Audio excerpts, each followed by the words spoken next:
Students, my self Harsh from Preksha institute और हम कर रहे थे जेनेटिक्स का chapter principle of inheritance and variation. उसमें हम कर चुके हैं मोनोहाइब्रिड क्रॉस, डाईहाइब्रिड क्रॉस और अब आगे हम करेंगे कोडोमिनेंस। ठीक है, उससे पहले आपको पता होना चाहिए what is back cross and test cross.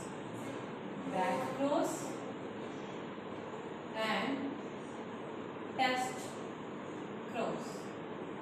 Back cross में आप क्या करते हो, जो F1 जनरेशन आई है उसका आप करवाते हो, क्रॉस करवाते हो वापस बैक टू अपने पेरेंट्स से। ठीक है, तो वो चीज क्या आ गई, बैक क्रॉस, जिसमें आप क्रॉसिंग द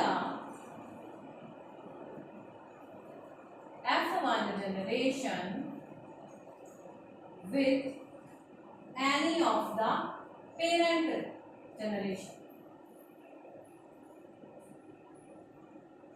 जैसे हमने लिया था, जैसे ये कैपिटल टी स्मॉल टी हमारी पेरेंट जनरेशन है, ये आपके गैमेट्स आ गए, तो आपकी जो फर्स्ट जनरेशन बनी दिस इज वन।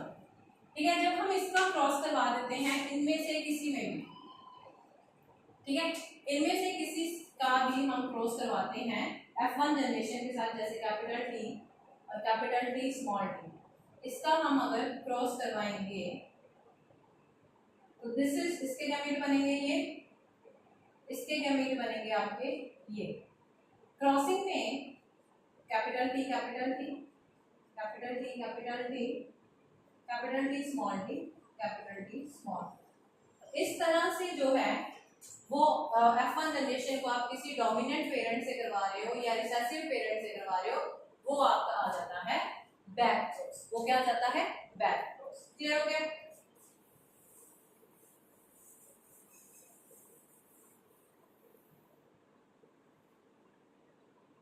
नेक्स्ट है आपका टेस्ट क्रॉस। टेस्ट क्रॉस में आप क्या करते हो, crossing of an organism with its recessive parent. ठीक है, तो यहां पे आप क्रॉस करवा रहे हो F1 जनरेशन का विद इट्स रिसेसिव पेरेंट।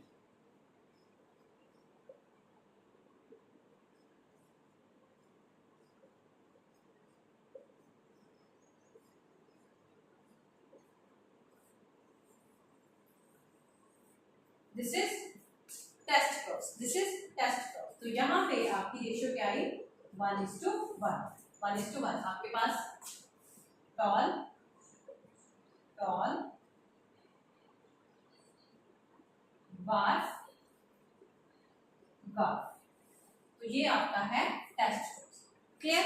तो बैक क्रॉस में आप किसी भी पेरेंट से पेरेंट F1 जनरेशन का क्रॉस करवा रहे हो, दैट इज बैक क्रॉस। और टेस्ट क्रॉस में आप स्पेसिफिकली किसमें करवाते हो, टेस्ट क्रॉस में स्पेसिफिकली आप करवाते हो रिसेसिव पेरेंट के साथ इसका क्रॉस करवाते हो। तो this is back cross and test cross.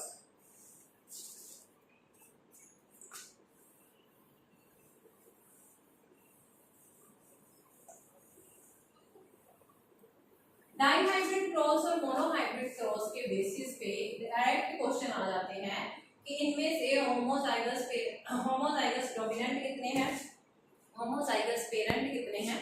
ठीक है, तो वो सारी चीजें आपको नोटिस करनी है। हमने बोला डाईहाइब्रिड क्रॉस क्या होता है, multiple of monohybrid cross. Dihybrid cross is multiple of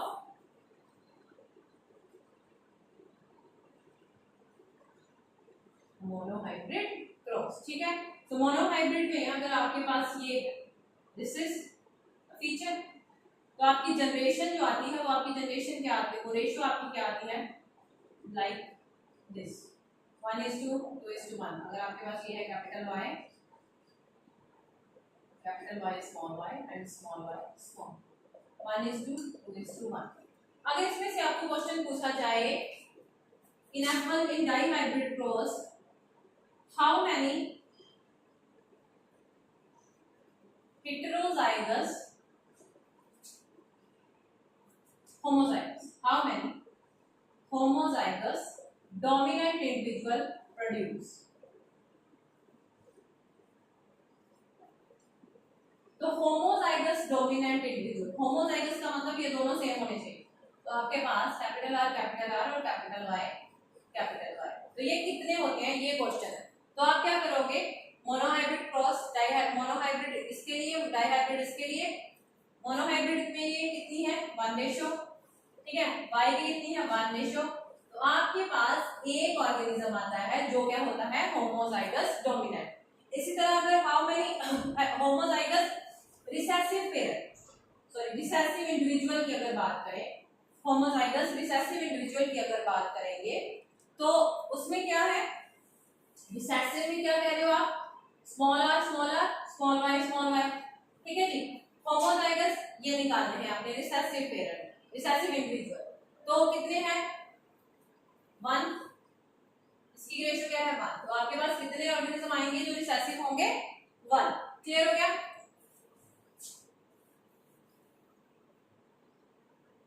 अब अगर बात करें how many heterozygous recessive individuals, heterozygous recessive में आपके पास ये हेटेरोजाइगस रिसेसिव, तो आपका आना चाहिए capital R capital Y, heterozygous recessive, ठीक है जी। तो ये कितने हैं 1, हेटेरोजाइगस क्या है 2, तो ये आपके आ गए 2 इंडिविजुअल्स। क्लियर हो गया। तो एग्जाम में आप वो पूरा पुनेट स्क्वायर नहीं बनाओगे, आप मोनोहाइब्रिड की रेशियो को डबल कर लोगे, दोनों कैरेक्टर्स को मोनोहाइब्रिड रेशियो में लिख लोगे। जिस तरह का क्वेश्चन होगा उसके अकॉर्डिंग आप देख लोगे, होमोजाइगस निकालना है हेटेरोजाइगस निकालना है, तो उसको आप सॉल्व कर सकते हो अगर आपको ये मोनोहाइब्रिड की रेशियोस याद है। क्लियर हो गया। तो your next is codominance, your next is codominance. को मैंने साथ साथ दोनों अपने आप को रिप्रेजेंट करवाते हैं, तो कोडोमिनेंस में साथ साथ दोनों अपने आप को रिप्रेजेंट करवाएंगे, तो वो आपका क्या आ जाता है codominance. It is the inheritance, it is the inheritance in which characters of both the parents,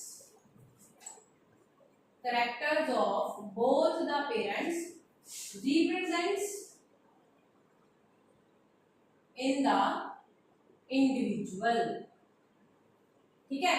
तो कोडोमिनेंस में दोनों एलील्स जो हैं एक जीन के अपने आप को शो करवाते हैं, जैसे ABO blood group, ABO blood group, blood group की अगर बात करें तो हमारे पास ये जीन होता है ए ब्लड ग्रुप के लिए, बी ब्लड ग्रुप के लिए, और दिस इज, इसके ऊपर एंटीजन कोई नहीं है, this is for O blood. लेकिन जब कभी आई ए आई बी दोनों साथ में आ जाते हैं तो नया ब्लड ग्रुप बन जाता है ए बी ब्लड ग्रुप, ठीक है जी। और जब कभी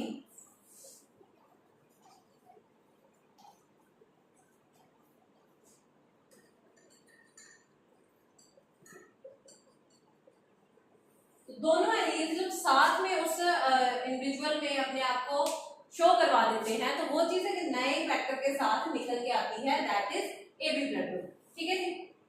क्लियर हो गया। तो दिस इज कोडोमिनेंस। इसमें आप क्या करते हो, एग्जांपल है आपके पास ब्लड ग्रुप की, एलील फ्रॉम पेरेंट 1,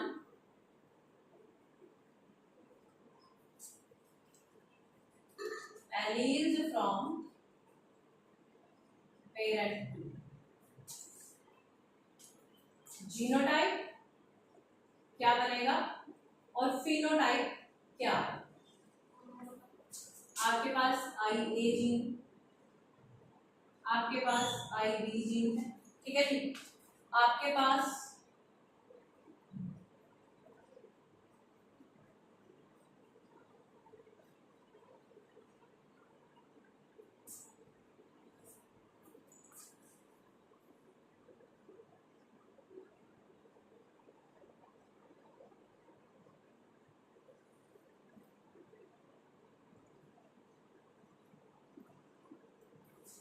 आई ए आई आई ए आई ए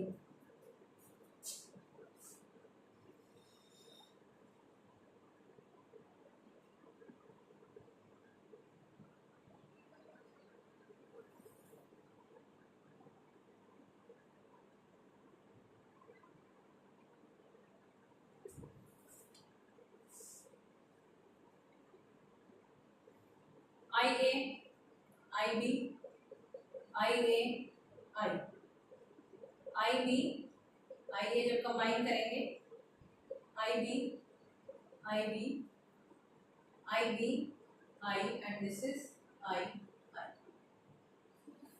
हमारे पास जीन आई है जिसके ऊपर दो एंटीजन्स हैं, ठीक है जी, ए और बी। जब मदर की तरफ पेरेंट में से एक की तरफ से ए आ रहा है, दूसरे की तरफ से भी ए आ रहा है, तो आपका जीनोटाइप ये बन गया और आपका फिनोटाइप आएगा ए ब्लड। उसी तरह मदर की तरफ से ए आ रहा है, फादर की तरफ से अगर बी आ रहा है तो आपका ब्लड ग्रुप बन गया ए बी। तो दिस इज कोडोमिनेंस कि दोनों एलील्स ने अपने आप को यहाँ पे रिप्रेजेंट करवाया, दोनों एलील्स ने अपने आप को यहाँ पे रिप्रेजेंट करवाया। तो दिस इज कोडोमिनेंस की दोनों के दोनों एलील्स अपने आप को उस पर्टिकुलर कैरेक्टर के लिए शो करवाते हैं। आई यहाँ पे कोई भी एंटीजन नहीं है, तो ये आई ये आपका आ जाएगा A blood group. This is A B blood group, this is B blood group, this is B blood group. और जब दोनों में ही एंटीजन ना आए तो आपके पास है O blood group. This is codominance. Clear? ठीक है जी। तो ये होता है कोडोमिनेंस, जब आई ए और आई बी प्रेजेंट दोनों साथ में हैं और दोनों अपने आप को एक्सप्रेस करवा रहे हैं, नया ट्रेड बन के आ रहा है, दैट इज कोडोमिनेंस। ठीक है जी, थैंक यू।